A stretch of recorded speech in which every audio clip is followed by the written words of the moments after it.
Hello everyone, welcome to our YouTube channel. Dear students, आज हम अपने लेक्चर सीरीज को हिंदी में स्टार्ट कर रहे हैं। यानी हमने लास्ट वीडियो में नेचुरल रिसोर्सेज को पढ़ा था।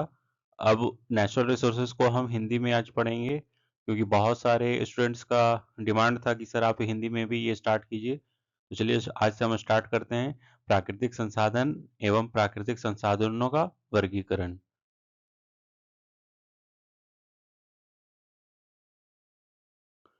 तो सबसे पहले हम समझते हैं कि प्राकृतिक संसाधन क्या होते हैं।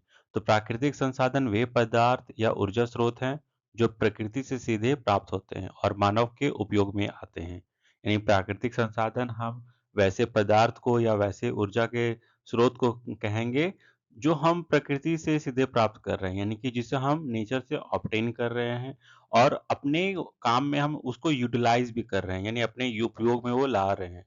ठीक है। तो वो सभी प्राकृतिक संसाधन कहलाएंगे। ये संसाधन पृथ्वी के भौतिक, जैविक और पर्यावरणीय तंत्र से निकलते हैं। यानी कि ये जो प्राकृतिक संसाधन है वे पृथ्वी के चाहे फिजिकल फॉर्म में हो या जैविक या बायोटिक या इकोसिस्टम यानी पारिस्थितिक तंत्र से ये मिलते हैं या निकलते हैं। प्राकृतिक संसाधन हम वैसे पदार्थ या एक तरह का फॉर्म भी बोल सकते हैं, ठीक है, या एक ऊर्जा का हम स्रोत भी बोल सकते हैं जो हम नेचर से ऑब्टेन कर रहे हैं और हम अपने मानव जीवन में अपने कल्याण के लिए या अपने यूटिलाइजेशन के लिए हम उसको उपयोग कर रहे हैं। ठीक है। अब है प्राकृतिक संसाधनों का वर्गीकरण। तो हम मुख्य रूप से प्राकृतिक संसाधनों को दो रूप में या दो वर्गों में बांटते हैं। एक एक पहला हमारा होगा उत्पत्ति के आधार पर। अब उत्पत्ति के आधार पर हम इसे दो तरह से हम डिवाइड करते हैं या वर्गीकृत करते हैं। एक होगा जैव संसाधन, एक होगा अजैव संसाधन। जैव संसाधन किसे कहेंगे? जिसे हम बायोटिक रिसोर्सेज कहते हैं। तो ये लिविंग थिंग्स होगा, यानी कि वैसा संसाधन जो कि लिविंग थिंग्स इंक्लूड होता है या ये जीवित प्राणियों से प्राप्त होते हैं। ठीक है। उदाहरण के लिए वन, पशु, मछली, पक्षी, कोयला, पेट्रोलियम इत्यादि। प्राचीन जीवों से बने हुए इसलिए जैव भी माने जाते हैं, यानी कि ये क्या फॉसिल से भी होता है, इसीलिए हम इसे क्या कहते हैं? जैविक विविध कहते हैं। और अजैव संसाधन क्या है? ये नॉन लिविंग थिंग्स है। ठीक है। ये बेसिकली क्या है? नॉन लिविंग थिंग्स है। ये निर्जीव पदार्थों से प्राप्त होते हैं, जैसे जल, खनिज, हवा, वायु, सूर्य प्रकाश, भूमि आदि। ठीक है।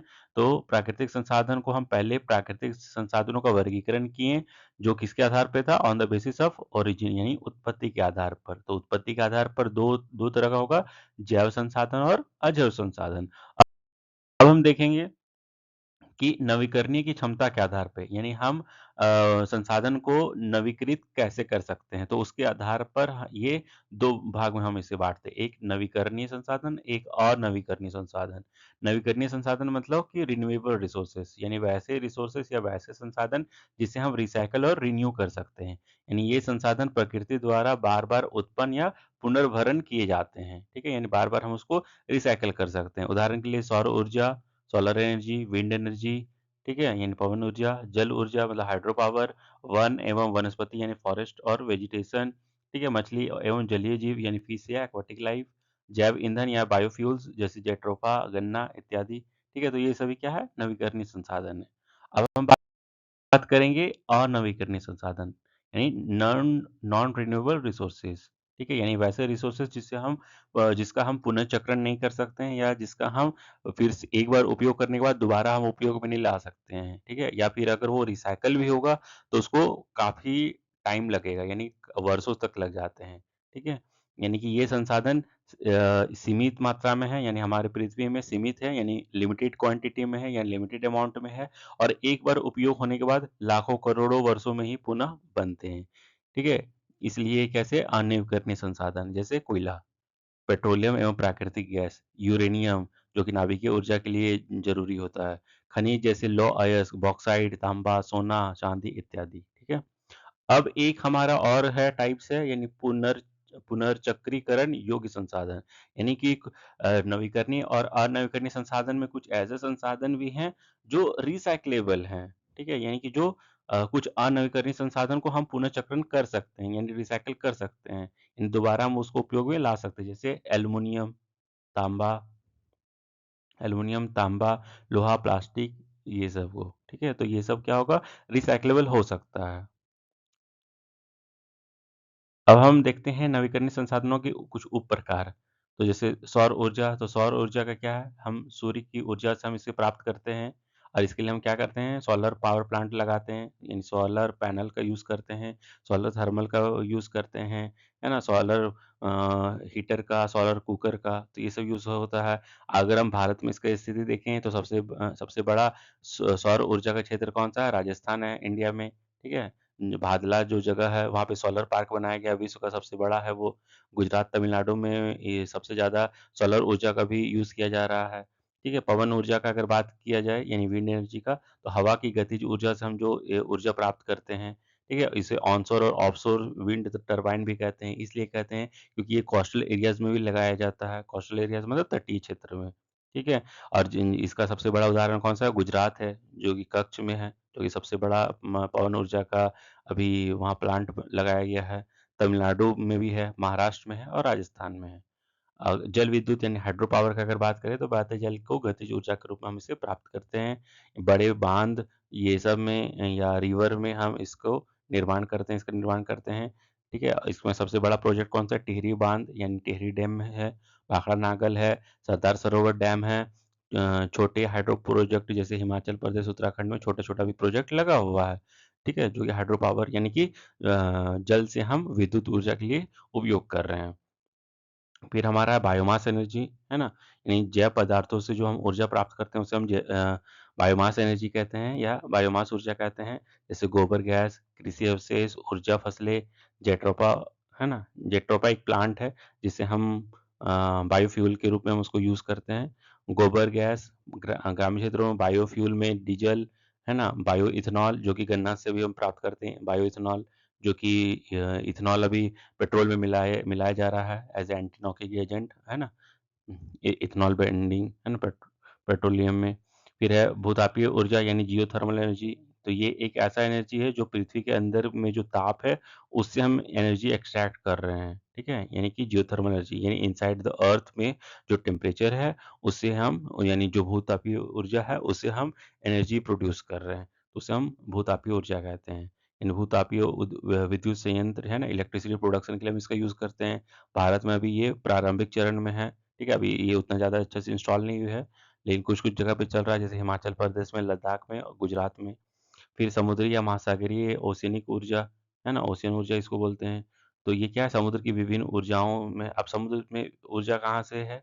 ओशियन ऊर्जा क्या है? तो समुद्र में जो लहरें उठती हैं, हाई टाइड और लो टाइड्स के कारण, तो उससे हम ऊर्जा एक्सट्रैक्ट करते हैं। ठीक है? यानी उससे ऊर्जा हम उत्पन्न करते हैं, है ना? यानी उसमें जो तरंग है, यानी कि टाइडल्स जो होता है, हाई टाइड और लो टाइड होता है। फिर ओटीईसी का हम यूज़ इसमें करते हैं। ओटीईसी मतलब ocean thermal ओटीईसी ocean thermal electricity conversion, ठीक है? यानी ओशियंस में जो हीट है ना? उस या उसमें जो करंट है, उससे हम क्या करते हैं? इलेक्ट्रिसिटी कन्वर्जन करते हैं, तो उसे हम ओटीईसी कहते हैं। और ये अभी इंडिया में कहाँ है? गुजरात में खंभात की खाड़ी में ज्वारीय प्रोजेक्ट अभी चल रहा है, ठीक है?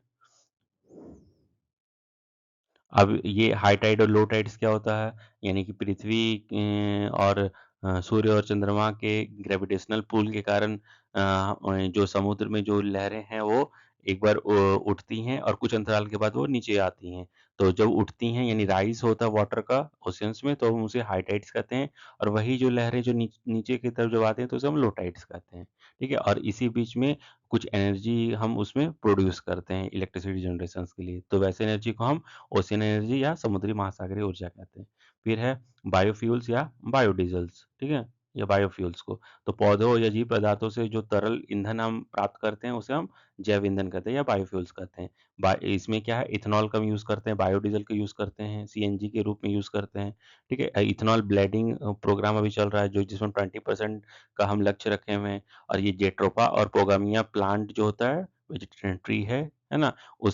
एक तरह का प्लांट है ये जेट्रोफा और पोगामिया, इसे हम बायोफ्यूल या बायोडीज़ल का हम यूज़ कर रहे हैं।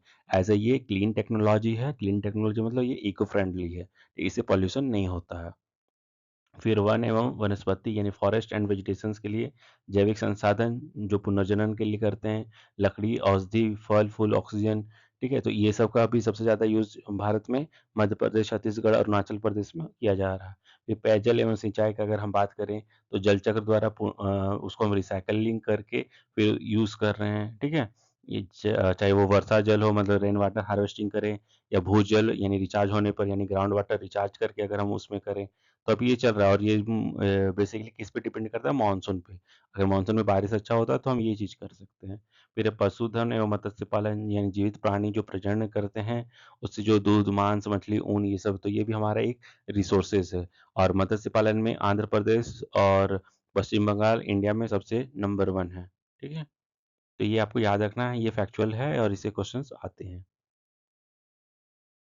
अब हम बात करते हैं अनवीकरणीय संसाधन का, यानी कि नॉन रिन्यूएबल। तो नॉन रिन्यूएबल वैसे रिसोर्स को कहते हैं जिसको हम रिन्यू या रिसाइकल नहीं कर सकते हैं, जैसे जीवाश्म ईंधन, फॉसिल फ्यूल्स, है ना, कोल, पेट्रोलियम, प्राकृतिक गैस, ये सब है। तो कोल कोल अगर बात करें तो थर्मल कोयला। और इंडिया में सबसे ज़्यादा इलेक्ट्रिसिटी प्रोडक्शन के लिए किसका यूज़ किया जाता है? कोयला का, क्योंकि हमारा इंडिया जो है 55% बिजली पे ही, बिजली के लिए कोयले पर ही हम आश्रित हैं, है ना? यानी हमारा जो भी इलेक्ट्रिसिटी प्रोडक्शन होता है तो लगभग 55% किससे होता है? कोयला से होता है, ठीक है? और कोयला हमारे इंडिया में झारखंड, ओडिशा और छत्तीसगढ़ में है। कुल अगर भंडार देखा जाए तो तीनों स्टेट्स मिलाकर 378 बिलियन टन अभी कोयला है, ठीक है?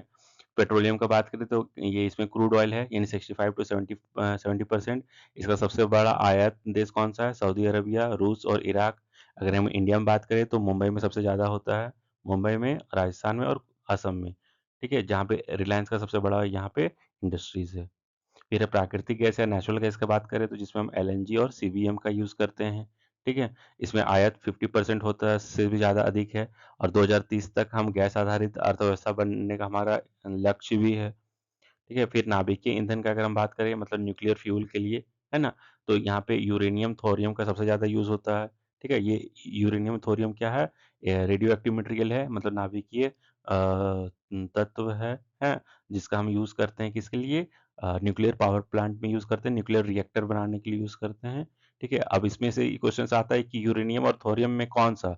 तो यूरेनियम 238 का यूज़ करते हैं और थोरियम 232 का यूज़ करते हैं। और भारत के पास विश्व में सबसे बड़ा थोरियम का भंडार भी है, केरल और उड़ीसा के तट में। और यूरेनियम का सबसे बड़ा भंडार है हमारे झारखंड, जमशेदपुर के जादूगोड़ा में, ठीक है? और केरल के तुममपल्ली में। फिर अगर धात्विक खनिज की बात करें, यानी मेटालिक मिनरल्स की, तो हमारे इंडिया में मेटालिक मिनरल्स भी बहुत ज़्यादा है ना? लौह है ना? अलौह में अगर बात करें, धातुएँ में बात करें, लौह में तो अयस्क है, बॉक्साइट है, तांबा, जस्ता, सोना, चांदी इत्यादि है, ठीक है? जो कि सबसे बड़ा है झारखंड, हमारा लौह अयस्क बेल्ट है, ठीक है? बॉक्साइट में उड़ीसा सबसे बड़ा है, गुजरात भी है बॉक्साइट में। और सोना में हमारा इंडिया में सबसे ज़्यादा फेमस कर्नाटका है, कोलार का खान, ठीक है? जिस पे एक मूवी बना था, केजीएफ। उसके बाद है अधात्विक खनिज की अगर हम बात करें, यानी नॉन मेटालिक का, तो यहाँ पे अभ्रक है, चूना है, चूना पत्थर है, फॉस्फेट है, जिप्सम है, हीरा है, नमक है, अभ्रक है। और ये सब सबसे ज़्यादा कहाँ? बिहार, झारखंड में और राजस्थान में। राजस्थान भी इसमें पहला स्थान पर है। चूना पत्थर मध्य प्रदेश और राजस्थान में है। तो यही कुछ फैक्चुअल क्वेश्चन है, इससे आपको याद रखना है कि जिससे प्राकृतिक संसाधन में आपसे बार बार ये क्वेश्चन पूछे जाएंगे, ठीक है? और आज से हमारा ये सीरीज चलेगा। और हम जो भी इंग्लिश में हमारा जो भी वीडियोस था उसका हम हिंदी में भी इसमें कोशिश करेंगे बनाने का। और हमारे यूट्यूब चैनल से आप जुड़े रहिए। एनवायरमेंटल स्टडीज़ यानी वैल्यू एडेड कोर्स के लिए आपको किसी भी या कोई भी चीज़ में आपको प्रॉब्लम नहीं होगा। हमारे वीडियोस को लाइक कीजिए, सब्सक्राइब कीजिए और please keep watching our YouTube channel. Thank you so much and please support us. Thank you so much.